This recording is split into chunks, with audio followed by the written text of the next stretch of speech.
کہ رزق کی کنجیاں اللہ تعالیٰ کے پاس ہیں. فرمایا لہو مقالید السماوات والارض یبسط الرزق لمن یشاء ویقدر انہ بکل شیء علیم. آسمانوں اور زمین کی چابیاں اسی کے پاس ہیں، وہ جس کے لیے چاہتا ہے رزق کشادہ کر دیتا ہے اور جس کو چاہتا ہے تنگ کر دیتا ہے. بلا شبہ وہ سب کچھ جاننے والا ہے. اور پھر تمام مخلوقات کے رزق کی ذمہ داری اسی پر ہے. فرمایا وما من دابۃ الا علی اللہ رزقها، اور کوئی جاندار ایسا نہیں کہ جس کے رزق کا ذمہ اللہ کے اوپر نہ ہو. کوئی ایک چھوٹی سے چھوٹی چونٹی اور اس سے بھی چھوٹی مخلوق، ان سب کو وہی کھلاتا اور پلاتا ہے، وہی زندگی دیتا ہے اور زندگی کے اسباب مہیا کرتا ہے. لیکن اکثر لوگ اللہ تعالیٰ کے اس اختیار سے لا علم ہیں. اسی لیے اللہ تعالیٰ فرماتے ہیں قل ان ربی یبسط الرزق لمن یشاء ویقدر ولکن اکثر الناس لا یعلمون. کہہ دیجئے بے شک میرا رب رزق فراخ کرتا ہے جس کے لیے چاہتا ہے اور تنگ کر دیتا ہے، لیکن اکثر لوگ علم نہیں رکھتے. یعنی بہت سے لوگ اس حقیقت کو بھول جاتے ہیں، اور جب ان کے پاس زیادہ آتا ہے تو وہ سمجھتے ہیں کہ یہ ان کی محنت کا نتیجہ ہے، یہ ان کی کوششیں اور ان کے سمجھداری ہے جس کی وجہ سے ان کو زیادہ ملا ہے. اور اگر کسی کے پاس کم ہوتا ہے تو عموماً لوگ سمجھتے ہیں کہ یہ اس کی اپنی حماقت اور بے وقوفی کی وجہ سے یا ناسمجھی کی وجہ سے اس کو نہیں مل رہا. حالانکہ بعض اوقات اللہ سبحانہ وتعالیٰ انتہائی ناسمجھ لوگوں کو بھی بہت کچھ عطا کر دیتا ہے، اور بعض اوقات بہت زیادہ پڑھے لکھے سمجھدار عقل مند لوگ اپنے 2 وقت کے کھانے کے لیے بھی پریشان ہوتے ہیں. حقیقت یہ ہے کہ اللہ سبحانہ وتعالیٰ جسے چاہے خوب نوازے، اور دینے سے اس کے خزانوں میں کوئی کمی واقع نہیں ہوتی، اور یہ اس کی اپنی مشیت اور اس کی اپنی چاہت ہے. وہ چاہے تو اپنے نافرمانوں کو بہت کچھ دے دے.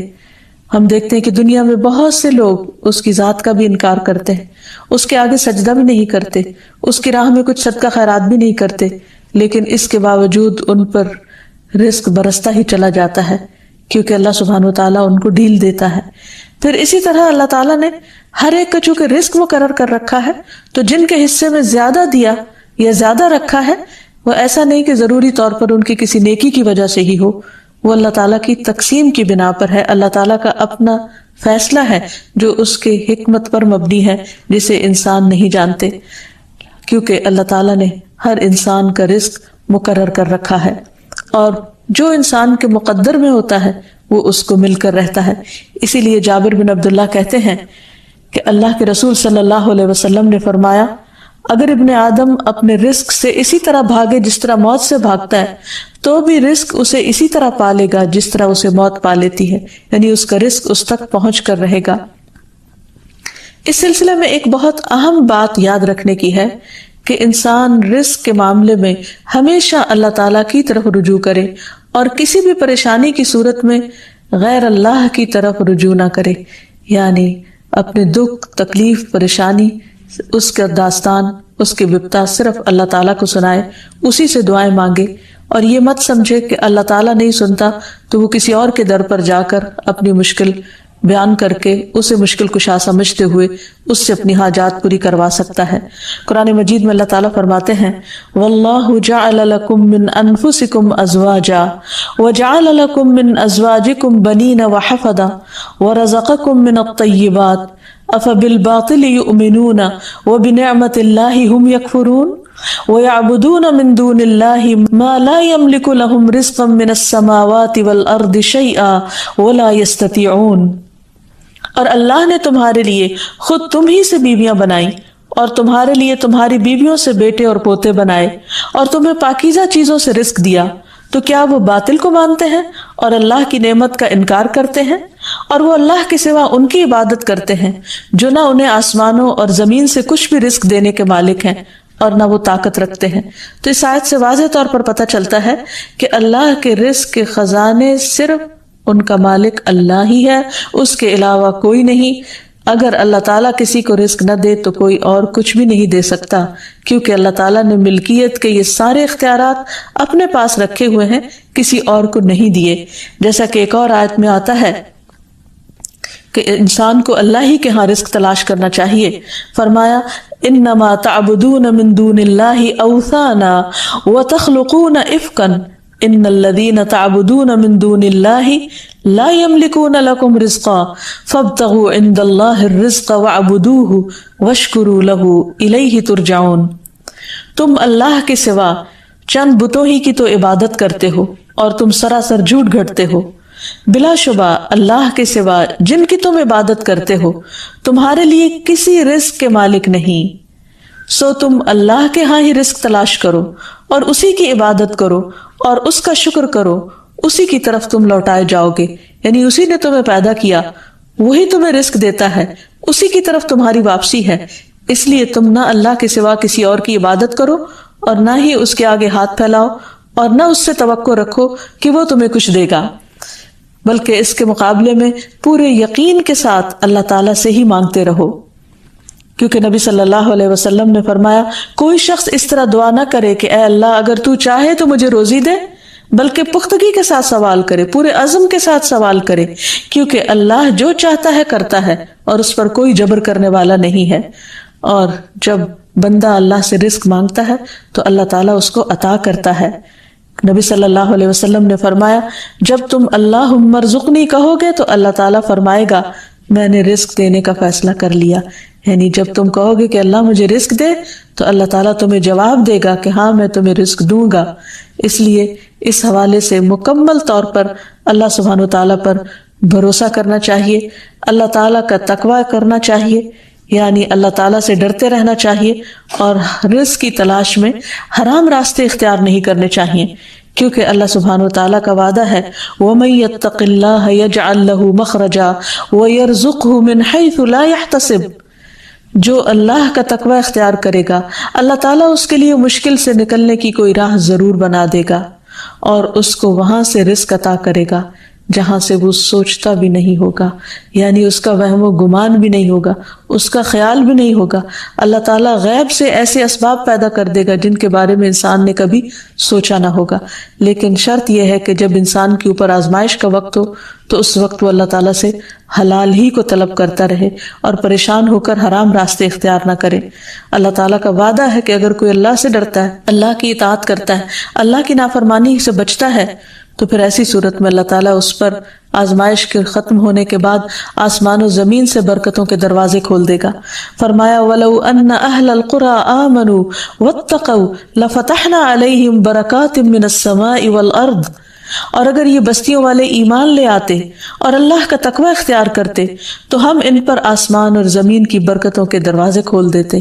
یعنی اللہ تعالیٰ ان دروازوں کو بند کر کے آزماتا ضرور ہے، لیکن وہ دیکھتا یہ ہے کہ بندہ کرتا کیا ہے، اور جب بندہ اللہ کی اطاعت ہی کا عزم دل میں رکھتا ہے تو اللہ تعالیٰ اپنی رحمت عام کر دیتا ہے. پھر یہ کہ انسان کو اللہ کی تقسیم پر راضی رہنا چاہیے.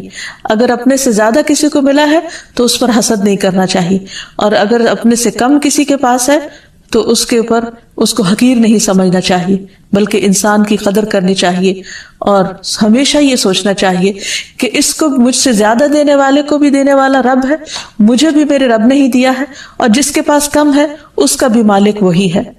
اور یہ بھی انسان یاد رکھے کہ انسان جب حرام سے بچتا ہے، غلط راستوں سے بچتا ہے، اللہ تعالیٰ کی فرما برداری کرتا رہتا ہے، اس کا شکر ادا کرتا رہتا ہے، تو اللہ تعالیٰ اس کو حلال طریقوں سے بھی رزق عطا کرتا ہے. حدیث میں آتا ہے کہ رزق کی تلاش میں میانہ روی اختیار کرو، یعنی بہت ڈیسپریٹ نہ ہو جاؤ، اللہ تعالیٰ ضرور دروازہ کھولے گا.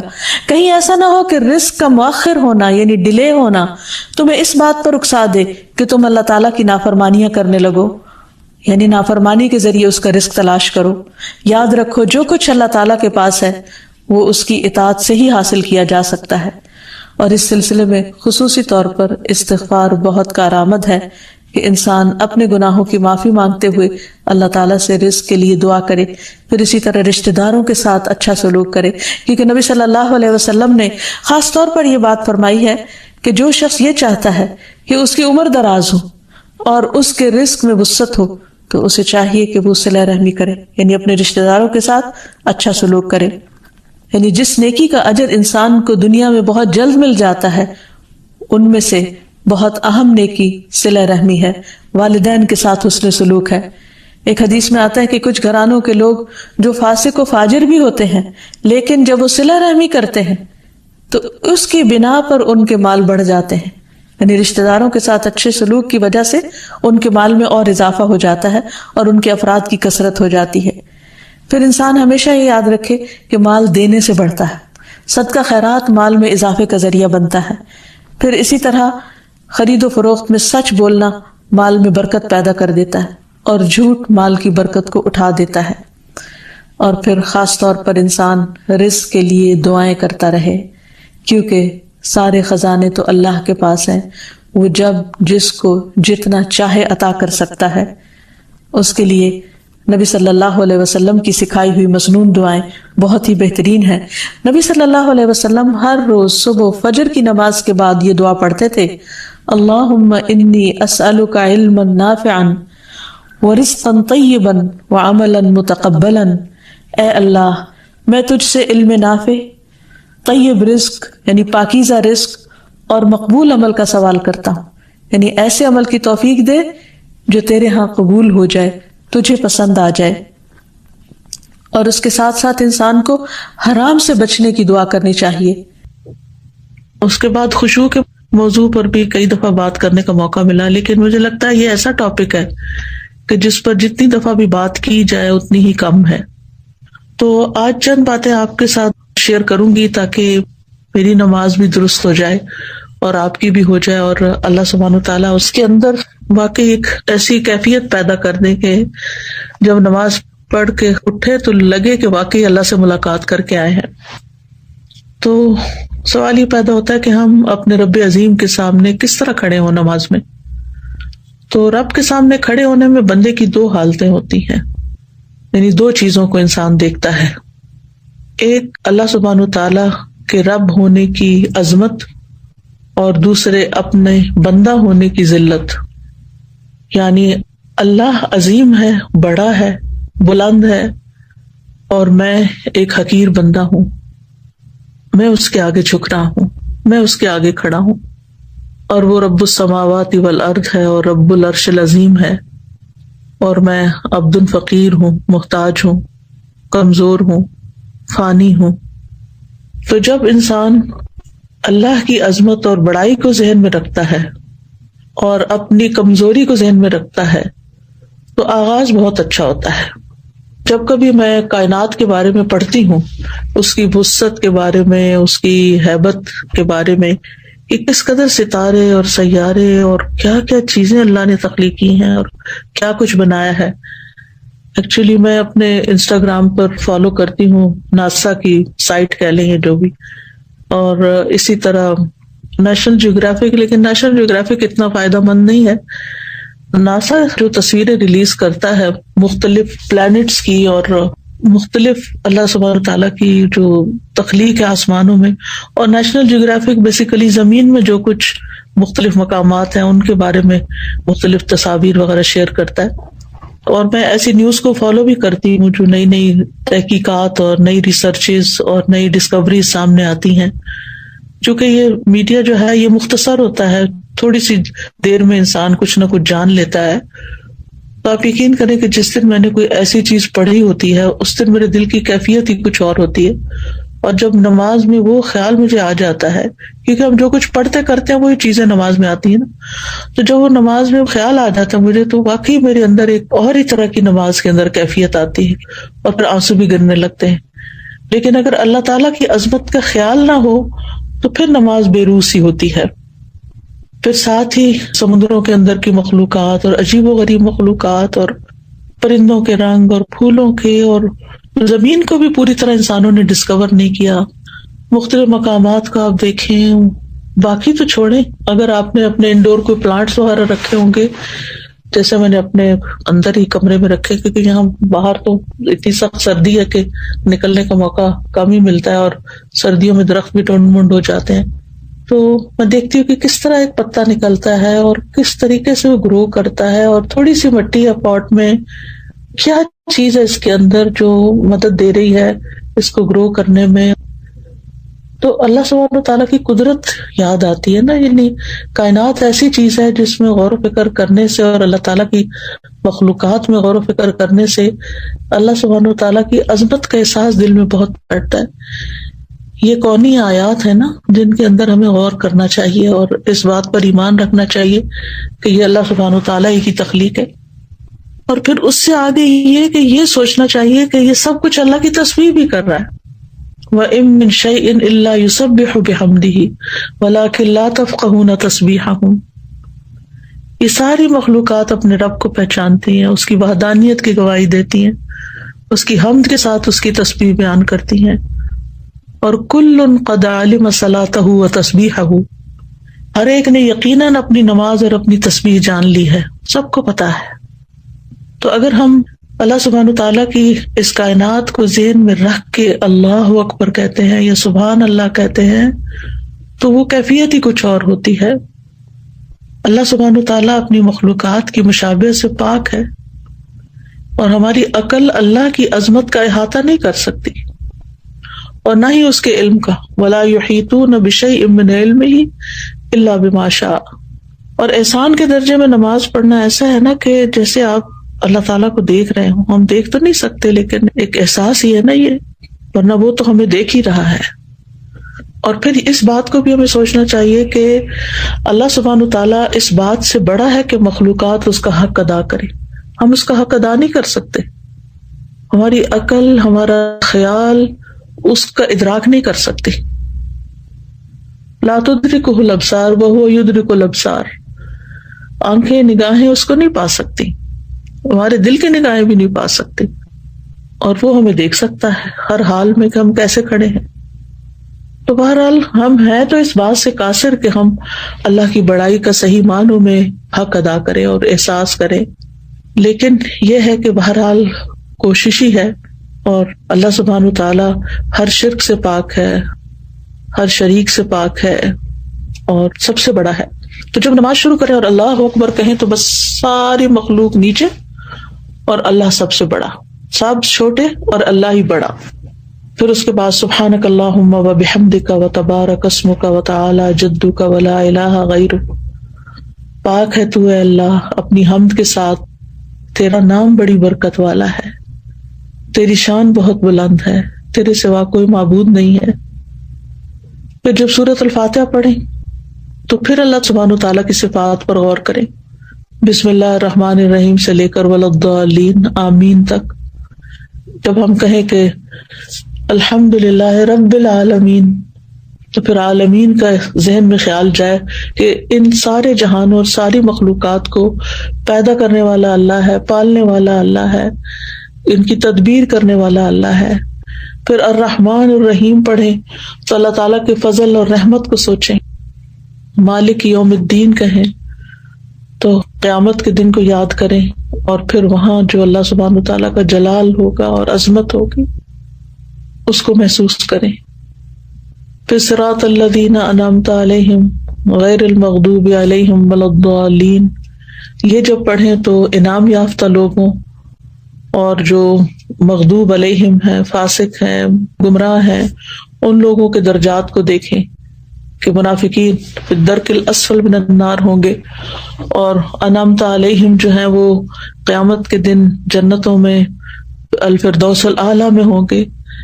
ایک کہاں اور دوسرا کہاں، اتنا درجوں میں فرق ہو جائے گا اگر ہم انعام یافتہ لوگوں کے راستے پہ چلیں گے اور نفاق سے بچیں گے، کفر سے بچیں گے، شرک سے بچیں گے.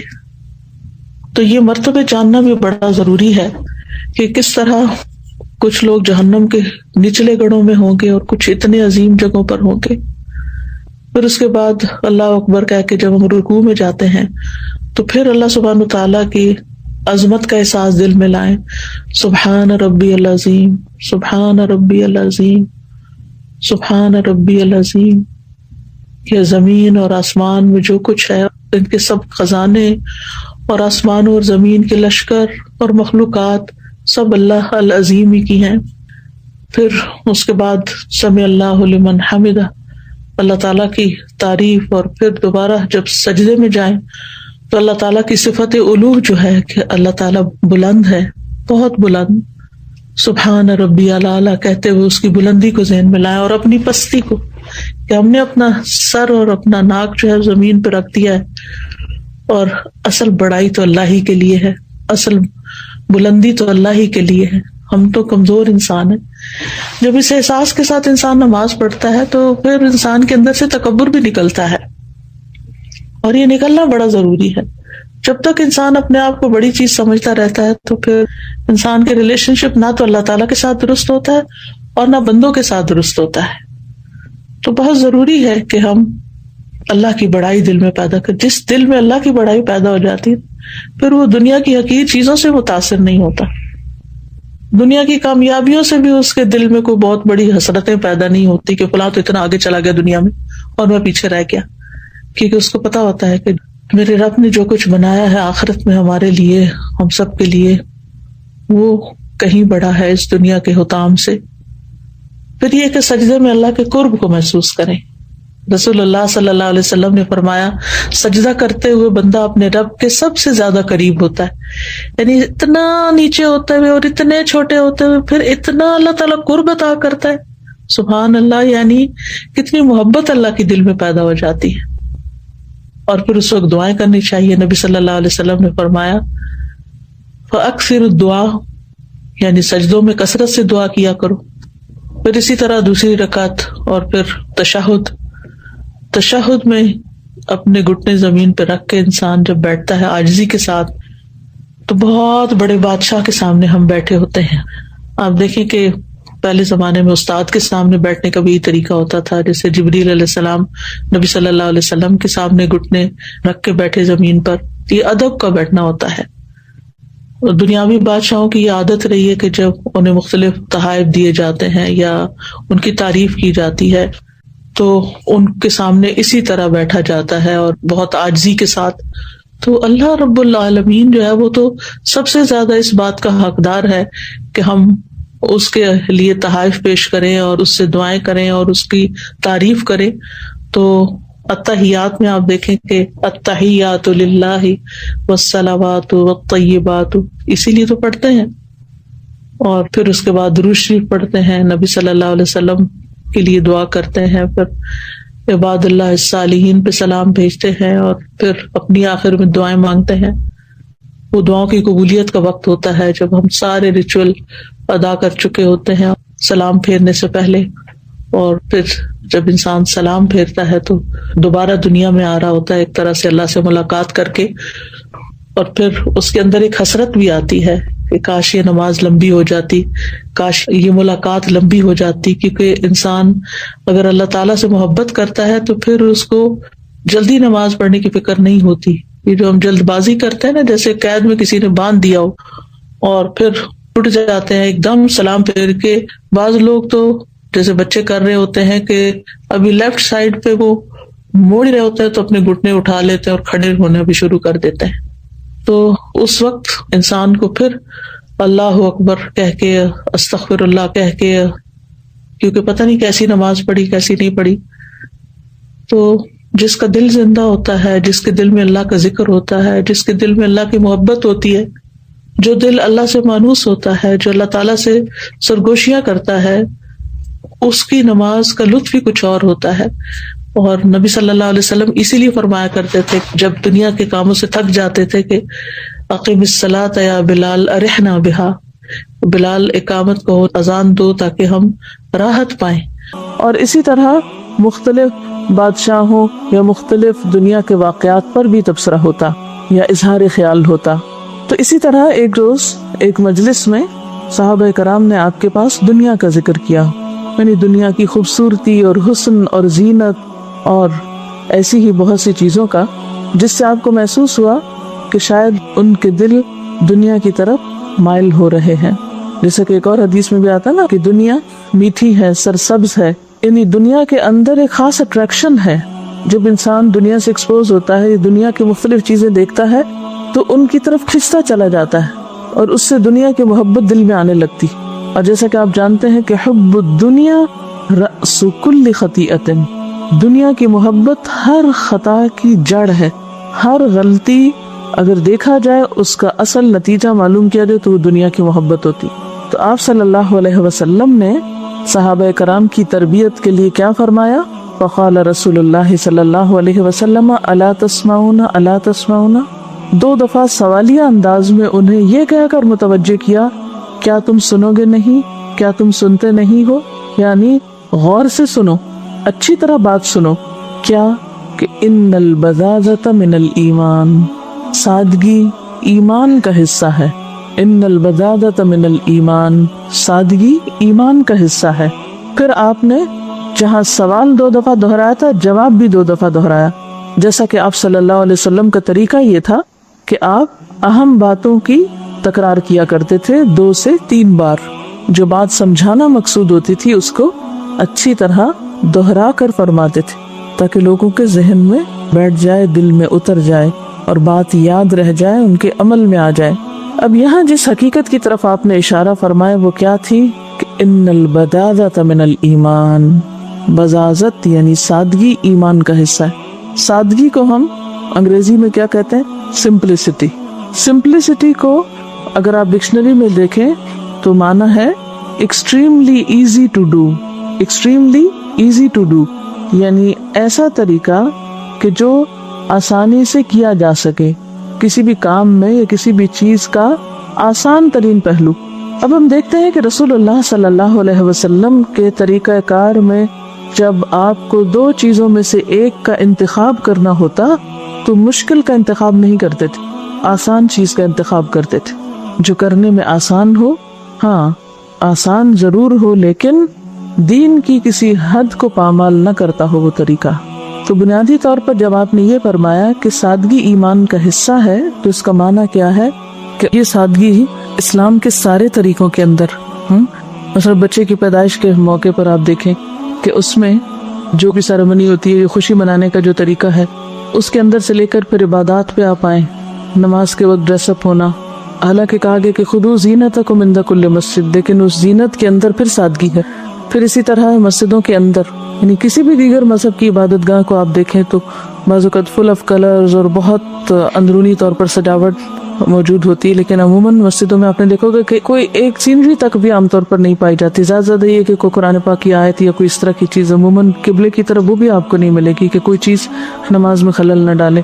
پھر اسی طرح حج کا جو لباس ہے، احرام کا لباس آپ دیکھیں کس قدر سادہ ہوتا ہے. پھر اسی طرح روزے میں افطار کا جو حکم ہے اس میں بھی آپ صلی اللہ علیہ وسلم کا طریقہ جو تھا اور جس چیز کو انکریج کیا گیا.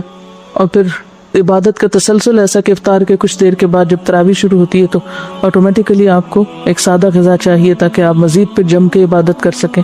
پھر اسی طرح مرنے کے جو رسم و رواج ہیں ان میں بھی بیسیکلی اسلام نے تو بے حد سادگی، نہلا دھلا کے سادے کپڑے میں، ضروری نہیں کہ نیا ہی لٹھے کا کفن ہو، کسی استعمال شدہ چادر میں بھی مردے کو دفن کیا جا سکتا ہے. یعنی صفائی ستھرائی کا بے حد اہتمام ہے، لیکن اس کے ساتھ ساتھ اس طرح کی زیب و زینت کے انسانوں کے اوپر ایسے بوجھ نہیں ڈالے گئے کہ جو انسانوں کی وسعت سے باہر ہوں. حتیٰ کہ حکومت کے جو طور طریقے رہے خلفائے راشدین کے اندر آپ دیکھیے کہ کس قدر سادگی تھی. امیر المومنین بکریوں کا دودھ بھی دو دیتے تھے اور عام انسانوں کی طرح لوگوں کے بیچ میں گل مل کر عام انسانوں جیسے کام کر رہے ہوتے تھے. یعنی کبھی بھی انہوں نے اپنے لیے کوئی ایسا خاص اہتمام نہیں کیا کہ جو انہیں دوسروں سے بہت ممیز کر دے. تو یہی سادگی جو ایمان کا حصہ ہے، یہ زندگی کے انفرادی اور اجتماعی مقامات پر ایک امتیازی شان بھی پیدا کرتی ہے اسلام کی. ان البذاذۃ من الایمان، بذاذہ کا لفظ جو ہے بے دال دال پہننے کے لیے بھی استعمال ہوتا ہے. یعنی انسان کا لائف سٹائل مراد ہے، اس کے طور طریقے، اس کا لباس، اس کی غذا، اس کا رہن سہن، یعنی دنیا میں جو رہنے کا اس کا طریقہ ہے. ان سب چیزوں میں سادگی یعنی آسانی کا پہلو مد نظر رکھنا چاہیے.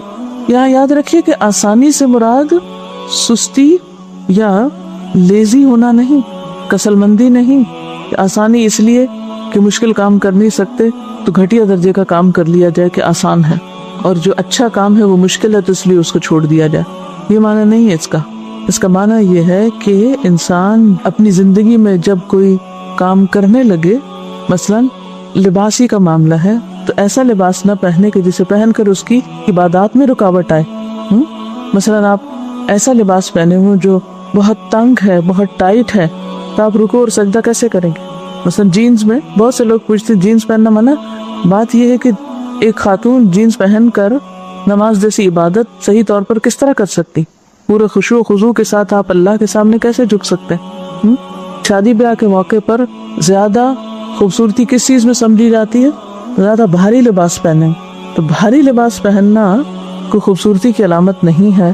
اس کے برعکس ایسا لباس جو پہننے میں سہولت ہو، خوبصورت بھی نظر آئے، کیونکہ حدیث میں آتا ہے ان اللہ جمیل یحب الجمال. تو جمال کے بھی یا خوبصورتی کے بھی وہ طریقے اختیار کیے جائیں کہ جو آسان ہو، جن کو پہن کر انسان اپنی ذمہ داریاں صحیح طور پر ادا کر سکے. بعض اوقات ایسا ہوتا ہے کہ شادی میں خواتین ایسا لباس پہن لیتی ہیں کہ اگر چھوٹا دودھ پیتا بچہ ہے تو اس کو دودھ تک نہیں پلائیں گی، بچے کو اٹھا نہیں سکیں گی کہ نرم و نازک بچے کو اٹھا کر وہ کپڑا اس طرح چبھے گا یا لباس اس طرح اس کے لیے اذیت ناک ہوگا کہ کئی گھنٹے میں نے اپنی آنکھوں سے دیکھا ہے کہ مائیں شادی کے دن اپنے بچوں کو قریب نہیں پٹکنے دیتی، اپنی گود نہیں اٹھا سکتی، کیونکہ وہ شادی اٹینڈ کر رہی ہیں اور اس میں انہیں اپنے بناؤ سنگھار کو سب کے سامنے ایکسپوز کرنا ہے، لہٰذا وہ بچے کو کیا کریں. میں سوچی تھی کہ اس لباس نے ایک ایسا بیریئر ماں اور بچے کے درمیان قائم کر دیا کہ ماں بچے کو اٹھا کر گود نہیں لے سکتی، پیار نہیں کر سکتی، اس کو دودھ نہیں پلا سکتی، اس کو شفقت اور محبت نہیں دے سکتی، صرف اس لیے کہ وہ اتنی خود غرض ہو گئی کہ اس کو اس وقت صرف خود خوبصورت نظر آنا ہی اس کے نزدیک اہم ترین کام ہے. تو کوئی بھی ایسا لباس جو ہمارے بنیادی فرائض کے ادائیگی میں رکاوٹ ڈال دے وہ ایمان کے تقاضوں کے خلاف ہے. رہا اس میں دکھاوا اور شہرت کی طلب اور اسراف، وہ سب چیزیں الگ ہیں، کیونکہ وہ ایک الگ فرد جرم ہے کہ جو شخص دکھاوے کا یا شہرت کا لباس پہنے گا اللہ اس کو ذلت کا لباس پہنائے گا. جو لباس پہن کر فخر اور غرور اور تکبر کرے وہ بھی اللہ تعالیٰ کی نگاہ میں ناپسندیدہ ہے. خوبصورتی سے منع نہیں کیا گیا، لیکن ایک خوبصورتی ہے تکلف میں اور ایک خوبصورتی ہے سمپلسٹی میں. تو یہ جو سمپلسٹی ہے وہ خوبصورتی کے منافی نہیں ہے. تو ان البزازۃ من الایمان، یہ ایمان کا حصہ ہے. جیسے نماز پڑھیں گے نہیں تو ایمان کہاں سے مکمل ہوگا؟ ایمان کی 70 سے اوپر شاخیں، ایمان کے تقاضے ہی پورے نہ ہو ایسے لباس پہننے میں تو آپ ایمان کی مضبوطی کا دعویٰ کیسے کر سکتے ہیں؟ پھر اسی طرح آپ دیکھیے کہ صرف لباس میں نہیں بلکہ غذا میں. اب آپ دیکھیے کہ سادہ غذا اور مرغن غذا، یہ ایسی غذا کہ جس میں غذائی عناصر کم ہو اور صرف زبان کا ذائقہ ہو، تو انسان کی صحت پر، انسان کے وقت پر، انسان کے بجٹ پر کس قدر اثر انداز ہو سکتی ہے. کیونکہ کھانا بھی ایک تفریح بن گیا. پہلے جب لوگوں کے پاس مال زیادہ ہوتا تھا تو وہ خدمت خلق کے کاموں کا سوچتے تھے، کوئی ہسپتال بنوا رہا ہے، کوئی اسکول بنوا رہا ہے، کوئی یتیم خانہ بنوا رہا ہے، یعنی انسانیت کی بھلائی اور ہمدردی کے کاموں میں ایکسٹرا مال خرچ ہوتا تھا لوگوں کا. اب انسانوں کی ہمدردی تو ختم ہوتی جا رہی ہے اللہ ماشاء اللہ، لہٰذا اب جب مال زیادہ ہو گیا ہے تو اس کو خرچ کہاں کرے؟ تو عموماً اس کو پھر کس میں خرچ کیا جا رہا ہے؟ تفریح میں، انٹرٹینمنٹ میں. تو اسی انٹرٹینمنٹ ہی کا ایک حصہ ہے کہ آپ پھر لباس ایسے پہنے، یعنی لباس کا پہننا اور دکھانا یہ ایک انٹرٹینمنٹ بن گیا. پھر ایسی غذائیں کھانا یا کھانے کے لیے ایسی جگہوں پر جانا، یعنی کھانے کی آؤٹنگ تفریح کا ذریعہ بن گئی. حالانکہ وہی سادہ غذا اسی پیسے میں کئی دن تک آپ کھا سکتے ہیں جو آپ چند گھنٹوں میں ختم کر کے رکھ دیتے ہیں. پھر اسی طرح جو رہن سہن ہے اس میں سادگی، یعنی گھر کی ڈیکوریشن جو ہے اس میں بعض اوقات اتنی فضول اور فالتو قسم کی چیزیں گھر میں لٹکا دیتے ہیں خوبصورتی کے نام پر کہ جن کی صفائی سے ہی فرصت نہیں. اور جب ان سے ہی فارغ نہیں آپ تو آپ اپنے بنیادی فرائض بھی نماز تک آپ صحیح نہیں ادا کر سکتے. بعض اوقات نماز پڑھنے والوں تک کو دیکھا گیا ہے کہ وہ ان چیزوں میں اس حد تک آگے بڑھ جاتے ہیں، مثلا طرح طرح کے کھانے پکانے میں یا گھر کی سجاوٹ میں، کہ ظہر آخری وقت پہ پڑی جا رہی ہے، عصر آخری وقت پہ پڑی جا رہی ہے، عشاء آخری وقت پہ پڑی جا رہی ہے، فجر کے لیے اٹھنا ہی محال ہے. یعنی دین میں ہوتے ہوئے، دین کی سمجھ رکھتے ہوئے پھر یہ طرز عمل اختیار کرنا، تو یہ سب ایمان کو نقصان دینے والی چیزیں. یعنی اگر ہم سوچیں تو ہم اپنے فرائض کو ادا کیوں نہیں کر پاتے؟ اس کے پیچھے وجہ کیا ہوتی ہے؟ کیا ہم واقعی بہت تعمیری کاموں میں مصروف ہیں؟ کون سی چیزیں ہمارے وقت میں خسارے کا باعث ہیں؟ اس کی ایک بہت بڑی وجہ محض تفریحات کے لیے جینا، محض زائد ضرورت زینت کے پیچھے بھاگ دوڑ کرنا اور ایسے کام کرنا کہ جو انسان کو دین کی طرف جانے میں پھر رکاوٹ ڈالے. آپ صلی اللہ علیہ وسلم ایسا لباس پہنتے تھے کہ جس میں سہولت کے ساتھ عبادت ہو سکتی تھی، لیکن اس کے ساتھ ساتھ انتہائی صاف ہوتا تھا. کبھی کوئی داغ دھبا اس میں نہیں دیکھا گیا تھا. آپ نے بارہا وہ حدیث پڑھی ہوگی کہ جس میں ایک شخص صرف تکبر کی وجہ سے اپنا کپڑا لٹکا کے چلتا ہے تو اللہ تعالیٰ اس کو زمین میں دھسا دیتے ہیں، اور قیامت کے دن اللہ تعالیٰ ایسے شخص کی طرف نگاہ اٹھا کے نہ دیکھیں گے، اس سے بات نہیں کریں گے جو محض تکبر کی وجہ سے اپنے کپڑے زمین پر لٹکا کے چلے. تو یہ سب کچھ ایمان کے منافی چیزیں ہیں، اس لیے کیا فرمایا کہ ان البذاذۃ من الایمان، سادگی، سادہ زندگی ایمان کا حصہ ہے، جو تصنع سے پاک ہے، جس میں آرٹیفیشیلٹی نہیں، جس میں بلا وجہ کا تکلف اور مشقت نہیں، جس میں سہولت ہے، جس میں انسان تعمیری کام کے لیے زیادہ وقت نکال سکتا ہے۔ ایک حدیث میں آتا ہے کہ ایک روز آپ صلی اللہ علیہ وسلم حضرت فاطمہ کے گھر تشریف لے گئے اور ان سے ملاقات نہ کی، دروازے سے ہی لوٹ گئے، کیونکہ آپ نے دروازے پر منقش رنگین پردہ لٹکا ہوا دیکھا۔ منقش کا کیا مطلب ہے؟ اس کے اوپر خوب کڑھائی ہوئی تھی۔ حالانکہ آپ کا معمول یہ تھا کہ جب بھی سفر سے واپس آتے تو سب سے پہلے حضرت فاطمہ سے ملاقات کرتے، لیکن آپ دروازے تک گئے اور واپس آ گئے۔ اس حدیث کے راوی عبداللہ بن عمر کہتے ہیں کہ جب حضرت علی رضی اللہ تعالیٰ عنہ گھر آئے اور فاطمہ کو غمگین اور پریشان دیکھا تو پریشانی کا سبب پوچھا۔ حضرت فاطمہ نے بتایا کہ آپ ہمارے یہاں آئے اور دروازے ہی سے لوٹ گئے، اندر نہیں آئے۔ یہ سن کر حضرت علی آپ کی خدمت میں حاضر ہوئے اور کہا کہ اے اللہ کے رسول صلی اللہ علیہ وسلم، فاطمہ کو اس بات کا بہت غم ہے کہ آپ ہمارے یہاں گئے اور فاطمہ سے نہیں ملے۔ تو آپ نے فرمایا، مجھے دنیا سے کیا دلچسپی، مجھے رنگین منقش پردوں سے کیا مطلب۔ حضرت علی حضرت فاطمہ کے پاس گئے اور آپ نے جو کچھ فرمایا تھا وہ حضرت فاطمہ کو بتا دیا۔ حضرت فاطمہ نے حضرت علی سے کہا کہ جائیے اللہ کے رسول صلی اللہ علیہ وسلم سے پوچھئے کہ وہ مجھے اس پردے کے بارے میں کیا حکم دیتے ہیں۔ تو آپ نے حضرت علی سے فرمایا کہ جاؤ فاطمہ سے کہو کہ اس پردے کو فلاں کے گھر بھیج دیں، یعنی پیغمبر کا گھر یا پیغمبر کی اولاد کا گھر ایسا نہیں ہونا چاہیے، کیونکہ آپ دنیا کے لیے ایک مثال بھی تھے۔ اگر آپ اور آپ کا گھرانہ ایسی چیزیں استعمال کرتا تو باقی سب لوگ اس سے کہیں آگے بڑھ جاتے۔ آپ صلی اللہ علیہ وسلم نے فرمایا، جو شخص کسی لباس کو شہرت حاصل کرنے کی غرض سے پہنے گا، یعنی لوگوں کو میں مشہور ہونے کے لیے، اللہ تعالیٰ اسے ذلت کا لباس پہنائے گا۔ ابن عمر کی روایت ہے کہ رسول اللہ صلی اللہ علیہ وسلم نے فرمایا، جو شخص تکبر کے طور پر اپنا کپڑا لٹکا کر اور گھسیٹ کر چلے گا، اللہ تعالیٰ قیامت کے روز اس کی طرف نظر اٹھا کر بھی نہیں دیکھے گا، یعنی نظر رحمت سے نہیں دیکھے گا۔ ان سے ٹریل وغیرہ ہوتی ہے نا کہ خود انسان کہیں جا رہا ہے اور کپڑا وہ پیچھے سے لٹکتا آ رہا ہے۔ حضرت عائشہ رضی اللہ تعالیٰ عنہا سے روایت ہے کہ ہمارے ہاں ایک پردہ ہوا کرتا تھا، اس پر ایک پرندے کی تصویر بنی ہوئی تھی۔ گھر میں داخل ہونے والا کوئی شخص جو ہی داخل ہوتا تو اسے اپنے سامنے پاتا، تو آپ صلی اللہ علیہ وسلم نے مجھ سے کہا، اسے ہٹا دو۔ میں جب بھی گھر میں داخل ہوتے ہوئے اسے دیکھتا ہوں میرا دھیان دنیا کی طرف چلا جاتا ہے۔ حضرت عائشہ کہتی ہیں کہ آپ نے ہمیں اسے پھاڑنے کا حکم نہیں دیا، یعنی ہٹانے کا حکم دیا، پھاڑنے کا نہیں۔ یعنی ایسی کوئی چیز ہو تو اسے کسی اور کام میں استعمال کیا جا سکتا ہے کہ جہاں انسان اپنے مقصد سے غافل نہ ہو یا عبادت سے غافل نہ ہو۔ ایک اور روایت میں یہ بھی آتا ہے نا کہ جہاں نماز لیے جس پہ آپ نماز پڑھ رہے تھے اس جگہ پر کچھ ایسے نقش و نگار تھے کہ جس سے آپ کا دھیان اس میں چلا گیا، نماز کی خشوع میں حائل ہو گیا، آپ نے اس کو بھی ہٹانے کا حکم دیا۔ لیکن آج میں اور آپ اپنے گھروں کو دیکھیں کہ اس میں ہمیں دنیا کی طرف مشغول کرنے والی، آخرت کو بھلانے والی کتنی چیزیں ہیں اور آخرت کو یاد کرانے والی کتنی چیزیں۔ دن اور رات میں ہمیں کتنی ایسی چیزوں سے واسطہ پڑتا ہے کہ جو ہمیں آخرت کی یاد دلا دے، اور کتنے ہی ایسے دنیا کے سامان ہیں آس پاس کہ جو ہماری آخرت کو ہم سے بھلائے رکھتے ہیں، ہمیں یاد بھی نہیں کرنے دیتے اس کو۔ جب ہم ہر وقت بہت زیادہ زیب و زینت میں ہوتے ہیں، ایک سے ایک بڑھ کر اٹریکشن کی چیز ہمیں اپنی طرف کھینچ رہی ہوتی ہے، تو بھلا آخرت کی بات ہمیں اچھی کیوں لگے؟ مرنے کی بات ہم کریں کیوں، اور مرنے کے بعد کا ذکر کیوں کریں؟ پھر تو مرنے کی بات کرنے والا ہی بے وقوف ٹھہرے گا، حالانکہ اس سے بڑی حقیقت کیا ہو سکتی۔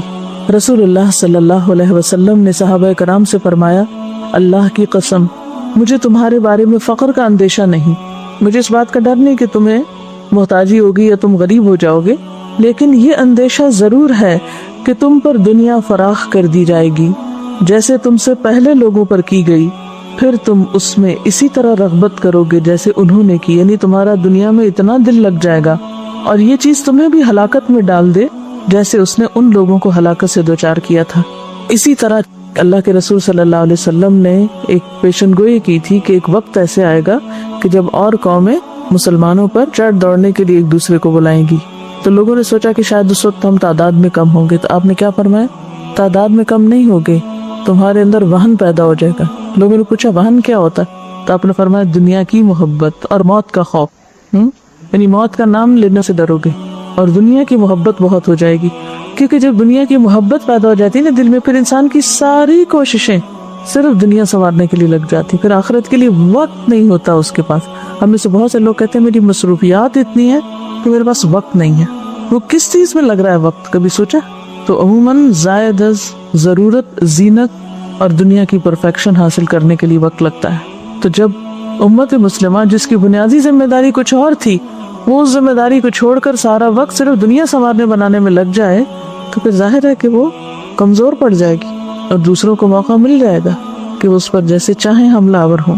حضرت عبداللہ بن مسعود سے روایت ہے کہ رسول اللہ صلی اللہ علیہ وسلم نے فرمایا، تم جائیدادیں مت بناؤ، اس کا نتیجہ یہ ہوگا کہ تمہاری دنیا میں رغبت بڑھ جائے گی. یہ خاص طور پر آپ نے صحابہ کرام کے لیے فرمایا، کیونکہ آپ کی تیار کردہ ٹیم اگر آپ کے مشن کو آگے پہنچانے اور پھیلانے کی بجائے جائیدادیں بنا کر دنیا میں مشغول ہو جاتی تو پھر آپ کا دین آگے کیسے جاتا، آپ کا مشن آگے کیسے بڑھتا.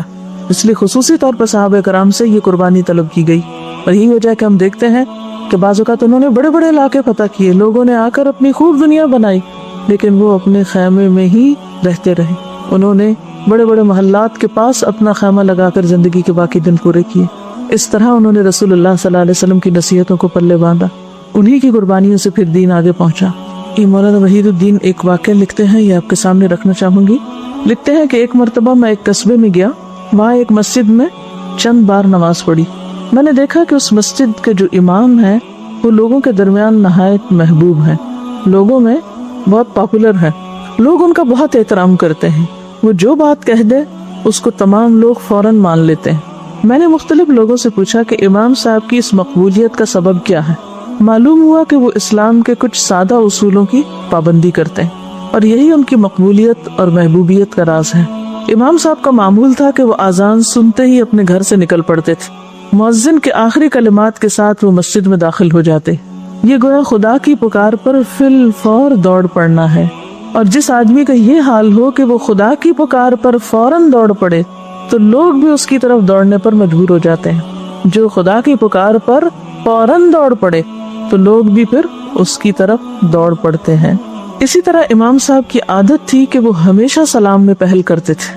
بہت ہی کم ایسا ہوتا تھا کہ کوئی شخص سلام کرنے میں ان پہ سبقت لے جائے، ان سے آگے بڑھے. جو شخص اس طرح لوگوں کو سلام کرنے لگے وہ گویا لوگوں کے حق میں اپنے جذبہ محبت کا اظہار کرتا ہے، اور جس آدمی کے دل میں دوسروں کے لیے محبت ہو دوسرے لوگ بھی اس سے محبت کرنے پر مجبور ہو جاتے ہیں. امام صاحب کی ایک اور صفت یہ تھی کہ وہ کبھی کسی سے سوال نہیں کرتے تھے. وہ اپنی آمدنی کے بقدر نہایت سادگی اور قناعت کی زندگی گزارتے تھے. یہ طریقہ بھی اپنے اندر بے پناہ کشش رکھتا ہے. دوسروں سے سوال کرنے والا دوسروں سے چھوٹا بن جاتا ہے، اور جو شخص دوسروں سے سوال نہ کرے وہ دوسروں کو اپنے سے بڑا دکھائی دینے لگتا ہے. امام صاحب کی ایک عادت یہ تھی کہ وہ صرف بقدر ضرورت کلام کرتے تھے، یعنی بات ضرورت کی بس کرتے تھے. وہ دوسروں کی بات زیادہ سنتے، خود کم بولتے تھے. جو کچھ بولتے سوچ سمجھ کے بولتے. یہ بھی ایک نفسیاتی حقیقت ہے کہ کم بولنا آدمی کو باوزن بنا دیتا ہے. کم بولنا انسان کو باوزن بنا دیتا ہے اور زیادہ بولنا انسان کو ہلکا کر دیتا ہے. یعنی بہت باتونی ہونا کوئی اچھی صفت نہیں. یہ اصول سب کے سب نہایت سادہ اصول ہیں، بظاہر بہت معمولی ہیں، مگر جس انسان کے اندر پیدا ہو جائیں اس کو وہ غیر معمولی انسان بنا دیتے ہیں. تو اس سے ایک اور پہلو سامنے آتا ہے کہ سادگی کا تعلق صرف کھانے کپڑے سے ہی نہیں بلکہ عادات سے بھی ہے. اور سادہ عادات کیا ہے کہ انسان کے اندر کسی قسم کا تکبر، کمپلیکس نہ ہو، اپنی بڑائی کا احساس نہ ہو. حالانکہ وہ امام تھے مسجد کے، لیکن ان کے سارے کام کیا ظاہر کرتے ہیں کہ جیسے میں تم سے بڑا نہیں ہوں. سلام کرنے میں پہل، دوسروں کو بولنے کا موقع دینا، سادہ زندگی گزارنا، رہن سہن میں بھی سادہ ہونا، اور سب سے بڑی بات یہ کہ اللہ کی پکار پر دوڑ پڑنا. اور یہ بہت بڑا راز ہے. جو خود اللہ کی پکار پہ دوڑتا نہیں ہے پھر وہ دوسروں کو کیسے کہہ سکتا کہ تم اللہ کی طرف دوڑو، اور اس کی بات میں وزن کتنا ہوگا. تو ہم اگر واقعی چاہتے ہیں کہ لوگوں کی اصلاح ہو تو سب سے پہلے کس چیز کی ضرورت ہے؟ اپنی اصلاح کی ضرورت ہے ہمیں. اسی طرح ایک اور حدیث ہے، ان ابیہ مالک بن نضلة قال كنت جالسا عند رسول الله صلى الله عليه وسلم يعني فرآني رف الثياب فقال ألك مال؟ قلت نعم يا رسول الله، من كل المال. قال فإذا آتاك الله مالا فليرى أثره عليك. رواہ النسائی.